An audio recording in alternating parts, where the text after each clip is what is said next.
Welcome back. My next guest is Nestor Aparicio, coming in hot as always. Nestor, welcome in. What is happening, Den? Happy weekend to you. Yeah.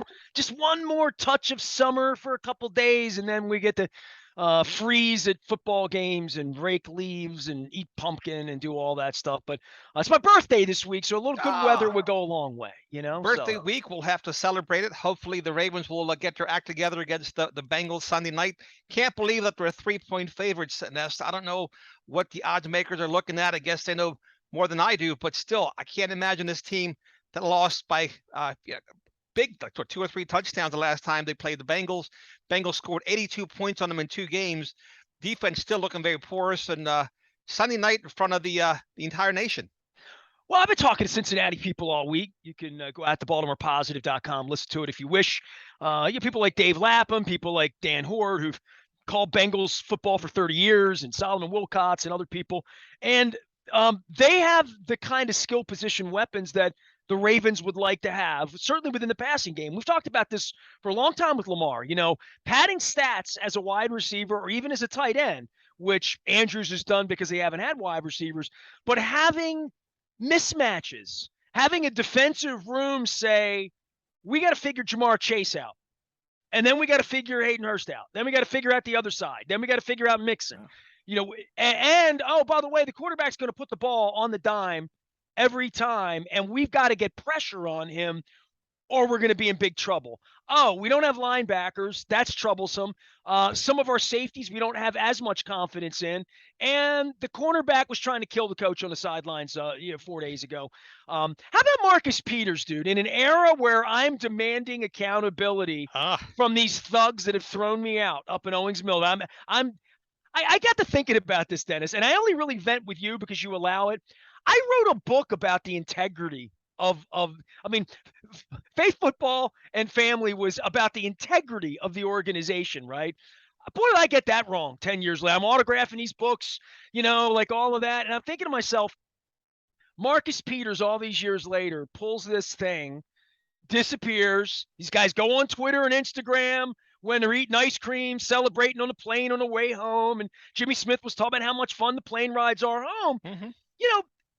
I've written this and I've said this, and maybe you even said this to me over the course of time. I learn more when you lose than I do when you win. Yeah, you do. We're great winners, aren't we? All of us. When you're Everybody selling is. cars, Yep. hitting the golf ball, catching fish, I'm getting sunshine, bills are paid, everything's great. But plague, wife gets cancer, rocky road, something happens in life. It's how you handle yourself. And when that was going on, I tweeted out, "Come on, man, you got to be a professional. Come on, dude, you're on your third team. You're a great player. People love you, but you can't do this in my showroom. Dennis, you can't do this to Dennis in my showroom. Yeah. You can't, right?" Yeah, it's problematic, but you know what? It just goes to show you that look, they knew who they signed when they put him on the team. Here's a guy started back in college, right? Let's not forget his junior year, he got kicked off the team for arguing with the coaches, which is why he dropped in the draft. And there's a reason why he's, like you said, he's on his third team. I love Marcus Peters. I think we all do. He exploded. He was visibly upset. He went after the coach. Chose not to comment right this week. Didn't want to talk to the media about the outburst. And of course you have, if you're a real man, you take accountability on that. Come on now. If you're grown up, you stand up Wednesday and say, you know what? I was right. I was pissed. Apologies. Or, you know what? I'm still pissed because we lost. And coach and I know, and I would have gone for 3. But hey, it's America, and I was upset, and I apologize. I shouldn't have acted like that. That's an easy thing to do if you're a credible human being in front of cameras, privately. But when you do it publicly, you then have to address it publicly, right? Especially when you're making $10 million a year, right? But he has other people speaking for him. He has John Harbaugh speaking for him. He's got Marlon Humphrey speaking for him.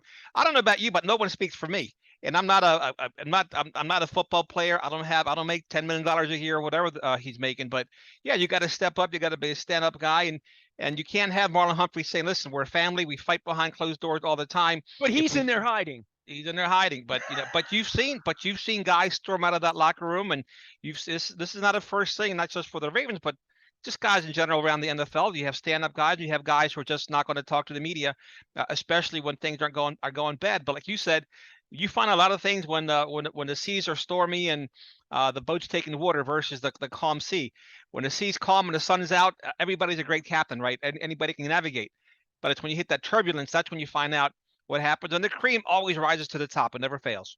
Well, where are the winners here, right? I mean, where are the guys that are going to not let them lose on Sunday night to a team that I kind of think of the Bengals as better than the Ravens right now, given deficiencies and given that they were 2 minutes away from winning the Super Bowl. They had a quarterback who had an appendectomy and didn't play well the first couple of weeks. Now starting to throw the ball well again. He's on 11 days rest. They need this game. This game is the division. I know you and I talked about that Monday in the aftermath of the mess, but this game is way more important than any game I can think of on October the first week of October, given the stakes. I mean, they played some big games against Pittsburgh over the course of years, and they would get Indianapolis early or Denver. I mean, we're always a good team. So we always had that kind of schedule where we were seeing Tom Brady one way or another. Rex had to figure it out back in the glory days. I look at the schedule here, man, like Giants and Browns and Panthers and I mean Buccaneers. I don't know. I mean, I know Tom Brady will be divorced by the time we get there. I mean, the Saints look like they stink. I watched them play last week. So I look at the next 6-7 weeks here and say, they can rattle off at 5-1 after this. They could, as compared. The Ravens are not a bad team. I mean, I'm not saying that at all. I'm just saying I'm expecting the Bengals to win this game, and I'll be shocked if the Ravens win. And just the way they're playing. But I also think there's a part of, look, we can urinate on Harbaugh. It's a tough week on him. His decisions, the players are pissed.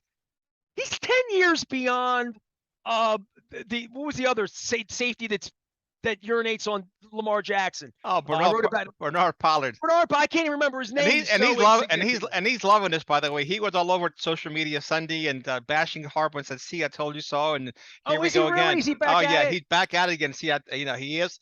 He just keeps hating on Harbaugh. And now the funny thing is, he's getting a lot more support than he was before. He got zero support after Harbaugh won the Super Bowl, but now he's like, "Here you go again." The players are turning against him. He's losing the team.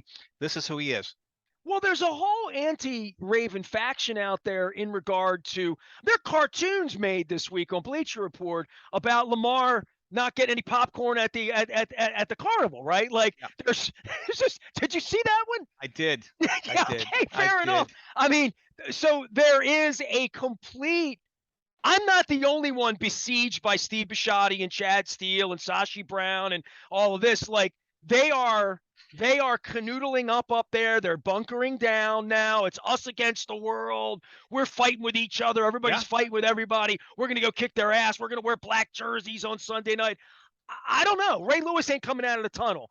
Where are the champions coming in? I mean, I see Joe Burrow and I see a kid that doesn't give an ish what's going. Bring Ray Lewis in, let him dance at halftime because Nelly's playing at halftime, right? So Ray Lewis is going to dance at halftime, right? If you're there's no question about that. I said to my wife, this is going to be their little trick.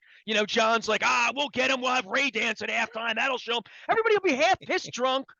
Nobody's ever in the seats. I mean, I guess if it keeps people in the seats at halftime to have Ray Lewis dance, then that's good. It's a really good thing, actually. But they're going to pull out all the stops, and I still go down to the football field and say, there's a matchup problem. And again, we don't present, other than Lamar, who is we have a queen, right? You can go anywhere, anytime on the chessboard, right? That's a matchup problem. We have one of those. We have a one-of-one. Andrews is an issue, and making first downs and just making you bleed and having 18 play drives that end with no points. I mean, we're good at that. But that being said, Bengals have been decent at stopping it. I've talked to Bengals people all week about how multiple they are, how they're not a Pro Bowl unit. They are, a defense full of Chuck Clarks, dogs. You know what I mean? Like literally. And that's how they got to the Super Bowl. Their defense is playing better than their offense right now. And this is a troublesome game, given the week, given the leadership, given where Harbaugh is on the tree of Bernard Pollard, that who's going to stand up in that locker room and say, sit your ass down, Marcus Peters. You're not doing that to the coach. I don't know.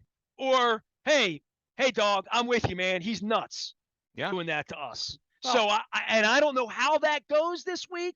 I don't know where his spirit warriors, prayer warriors, leadership council, right? I always think the leadership council of like Matt Burke and Anquan Bolden. And, okay, I see that in Calais Campbell. I mean, Marlon Humphrey's a pretend leader to me. I mean, he's playing well, but like, Yeah, Marlon is all about social media. Marlon's already planning his career after football. He's trying to, position himself to get into broadcasting, which is great. I'd rather see him focus on his craft. Not saying that he doesn't, but to me, less is more in this case. And I'm with you. An outburst like that by player publicly on the field. It's one thing if you do it behind closed doors, you can clean that up a bit. But when it happens publicly, it's hard to move away from that, well, regardless of 72 hours later when the player doesn't come out and at least say, I'm still mad, but John and I are cool. If he can't come out and do that, we think it's not cool. As fans, as the public thinks, this doesn't smell good. Let's smell good. Let's reverse the scenario, Nestor. What would happen? What would it look like had it been Harbaugh gone after not just Marcus Peter, but any player on the team publicly, right? That's also a very bad look. You got to clean that up. You can't behave that way if you're going to have a successful winning organization. There's things behind closed doors. There's things out in public. So the same standard applies to the coaches, not just the players. It wouldn't be acceptable for the coach to do that, and it certainly isn't acceptable for the player to do that either. I don't care the circumstance. We understand it's an emotional game, but part of the deal is you keep your emotions under control, because when you get emotional, you make stupid penalties, you make stupid decisions. It's just not a good look for the entire team. I know not everybody in the audience loves Joe Biden, but at some point on Wednesday, there was this snippet where Joe Biden was he was in Florida, and he said to someone who I don't think was a Biden supporter, right? Probably somebody that didn't vote for him. He said to him, nobody F's with a Biden. He said off mic. And then he said, and the guy said, goddamn right. And then he said, when brothers leave the house, they don't fight. Right. No, it's true. You fight in the house. You can do whatever you want out of the house, right? Like, and I thought, man, I can take wisdom from any side of any political aisle or any. I agree. But that is very much like my wife and I have a disagreement. It's one thing. We're not going to do it in aisle 8 of the Target. Not good. No. There's certain universal truths, right? And those truths, they stand up no matter what the circumstance. And I think that is one of those circumstances. And you're either a unit, you're either marching forward in the same direction. If you have a disagreement, you address it behind closed doors at the proper time. If you happen to lose control, then like you said, have a press conference, apologize to the coach, apologize to the team, and get on the same page. Do the right things. Listen, I lost my head. It's not going to happen again. My apologies, right? That's what I would appreciate. Respect. The silence to me speaks volumes, and in the wrong direction too. Oh yeah. It's after further review, I decide to be unaccountable after I was accountable. Right. That's not. And listen, they got it. Like you said, they got a tough matchup. You got, not only do you have Jamar Chase and Joe Mixon and Hayden Hurst, you got Tyler Boyd, you got T. Higgins, who I think is the best receiver on that team. The guy's 6'4", catches everything. That was my pick, by the way, instead of Patrick Queen. But who am I to, what do I know about football, right? So, in hindsight's 2020. But they're going to have their hands full with this offense, as any team would. But as constructed, I mean, this is just a horrible matchup for the Ravens until they prove otherwise. Well, until they get somebody that can't be stopped. I mean, Lamar, okay, they're going to have to contend with Lamar, and they know that. But where's the weapon? Where's Duvernay? Where's Bateman? Bateman's hurt. Now they just picked up Andy Isabella, who was a pre-draft crush of mine 3 years ago. And same class that Marquise Brown came out of. And so now you got Andy Isabella off of waivers. He'll probably be on the field this Sunday, but this is what we're down to on the offensive side of the ball, Nestor. Well, this is what we're down to on the defensive line. This is what we're down to in the linebackers. And that's what I wrote last week when I put that picture of Josh Bynes up at Baltimore Positive, which is this is what they're doing. I don't call it a dumpster dive. I mean, you can find good players who are resting and 32, 33, 34 who want to come out. I mean, Pekka does it every year, right? Tomato Pekka, right? I had him on at the Super Bowl. He's out eating Polynesian food, working his restaurant, and week 12 he can come back and the Bengals have a need and he can play 6 weeks of football. I mean, Eric Weddle won a championship last year, Dennis. So yeah. I'm not. Believe me, I'm not. They could use Eric Weddle right now, right? They could. I mean, they could use They can use both of those guys. That's not a bad idea. You might hopefully Eric Acosta's listening to the show, and he can make some calls because those players can certainly help the team, both of the D-line and the secondary. And while he's at it, maybe he can find Ray Lewis instead of dancing at halftime. Maybe he could suit up again because I think he would also be improved at linebacker for the Ravens today. Hey, listen, if somebody convinces Suggs that he's not going to the Hall of Fame, Yeah. that he's never going to the Hall of Fame, then he wouldn't have his watch started. He could come back and give you 12 snaps on Sunday. He He probably could. would enjoy it because he probably hadn't hit anybody in a couple years. He probably would like it. He's lost. He's thinner though, isn't he? He is. He Didn't looks he a lot bow wear thinner. down a little bit? Yeah, He did. yeah. I think when those guys get off of whatever they're taking during their prime, they do tend to shrink. Milkshakes, protein shakes. Come Right, on. protein shakes, supplements, right? So, look, Sunday night, Ravens wearing all black uniforms. Bengals are coming out in white jerseys, black pants, orange helmets, white socks. Nearly at halftime. It should be a very festive atmosphere at the bank, at the least. It's a big game. All right. I mean, Huge it's game. the Bills game was big, nice, 1 o'clock but this one is. There's only 2 teams that can win the division, and they're on the field on Sunday night. Can you believe Mike Tomlin's Steelers are 14-point underdogs at Buffalo? When was the last time a Tomlin team or a Pittsburgh team was a 2-touchdown underdog? I'd take the points. I'd take the points too. I will. I mean, I'm still not.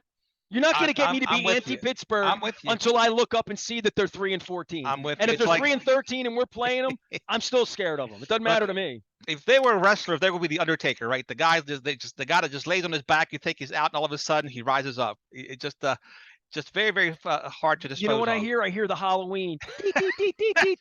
Yeah, I see the knitting needles and exactly Jamie right. Lee Curtis. It's that time of the year with Donald Pleasance. It's perfect, You're right. Halloween's coming up, so no better time to talk about things like this. Well, listen, I'll give you a little side thing. My wife, we share social media stuff, and she carries her iPad around, and she came in here. She said, "You got to watch this." I said, "Okay."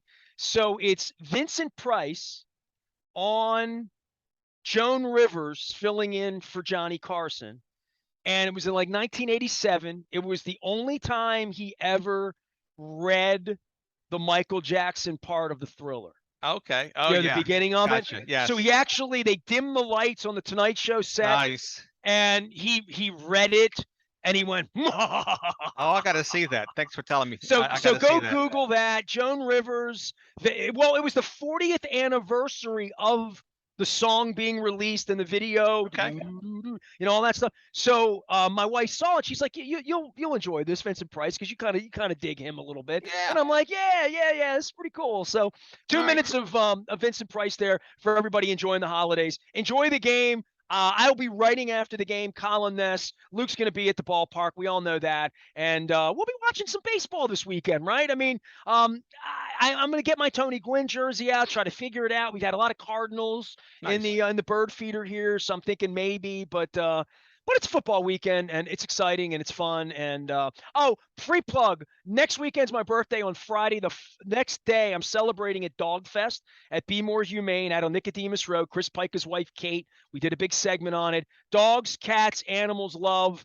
Support them. Come on out. Dog Fest is the 15th. Me and a whole bunch of people are going to be judging and loving up the animals. So, all right, man. Keep doing great things, Nestor. As always, I appreciate your time.